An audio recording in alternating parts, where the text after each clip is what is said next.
really illustrate utilization of existing railroad right-of-ways and rail lines. And we have an amazing amount of those in the region. And that's the cheapest way, as you can see by the initial red line costing a pretty amazingly cheap $95 million because it utilized existing right-of-way and rail. And then there are 3 new lines out to Bastrop, Lockhart, and Dripping Springs that would have to be new right-of-way and obviously rail line built into those right-of-ways. But really the heart of the system, next slide, Terry, is really 4 regional rail lines that connect 2 of the outlying communities that I pointed out before on the Envision Central Texas preferred growth scenario. And you can see the initial red rail line coming in from Leander, although we would advocate it perhaps going all the way out to Liberty Hill. But really, what it would allow you to do is to ride one regional rail line all the way through Austin, through downtown Austin, to another community on the other side of the region. And what that does is really leverages commuter rail into being more of an urban rail, almost a subway, as it gets into downtown Austin. Because if you imagine the commuter rail lines only running 30 to 40 minutes, as they initially will on the red line late this year, when they get to downtown, if you have 8 of those going back and forth, you get down to 4 or 5 minutes between the trains. And that's just the initial intervals of 30 to 40 minutes.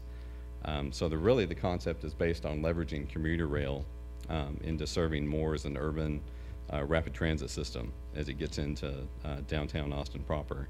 And it also advocates some light rail lines, which are the light mustard color lines, serving the more urbanized portions of Austin, much like what was on the ballot in 2003. The next slide, Terry. And when you get the handout, which I don't know if it's going around, it's in the box. It's in the cardboard box. Sorry. You'll also see on the map that's handed out, this really illustrates how the concept works through downtown Austin.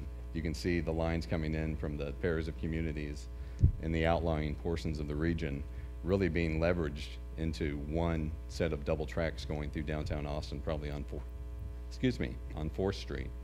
And that really increases the frequency of those lines going through downtown Austin. And to tell you the truth, the long-range plan is for those to be underground in a subway system to eliminate the conflicts with the traffic in downtown Austin. You can see the proposed light rail routes that actually would connect up with the regional rail system at key stops in downtown Austin, allowing you to jump off onto the light rail system that would serve the more urbanized, dense corridors that are going to develop in Austin.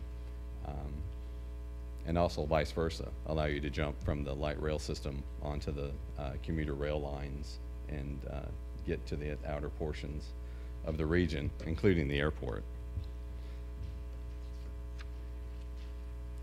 Finally, next slide. There's a lot of talk about streetcars, obviously, and even though the map you'll receive tonight in my handout doesn't really illustrate a streetcar, we recognize the importance of both buses and streetcars, but we actually see that as those as technologies best suited to short urban hops or point-to-point destinations. They would have an irreplaceable role as providers of inter-city circulator transit, particularly the streetcar, as well as offering further connections to the less dense parts of the city and feeding riders to the much faster regional commuter and urban rapid rail system. That's kind of following the model that's been implemented in Denver. They've reconfigured their whole bus system really to be a feeder system to the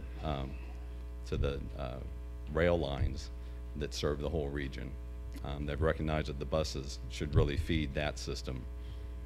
And then also to address parking facilities, there would most likely need to be regional rail, pretty good parking facilities at the regional rail stations, because again, that's sort of based on the Denver system. They recognize that suburbanites are going to want to drive their cars at least to a convenient place to catch the commuter rail, and that's very effective in Denver because you get people to leave their cars out in the very far suburban reaches and they're coming in on the rail and not contributing to the incredible congestion in downtown Denver. But anyway, that would be unnecessary. Finally, next slide. I hope to, even though we can't go out and ride rail today, although we will be able to in a few months, I hope you can support the development and adoption of a regional master plan for passenger rail in Central Texas. I hope you and your organization can advocate for much more alternative transportation modes, particularly rail, to area leaders and decision makers. I hope you'll support future rail referendums, but I hope they are logical, incremental steps of a publicly supported and adopted rail master plan. Also support and ride Capital Metro's Metro Rail Red Line when it begins service late this year or early next. And finally, support groups, including a brand new organization that I'm rolling out tonight called Rail Now, which is going to be an advocacy group for more rail and planning for it in Central Texas. And it'll probably be a 501c3 with a PAC, because I think it'll have to be politically active to get the rail that we need. Thank you very much.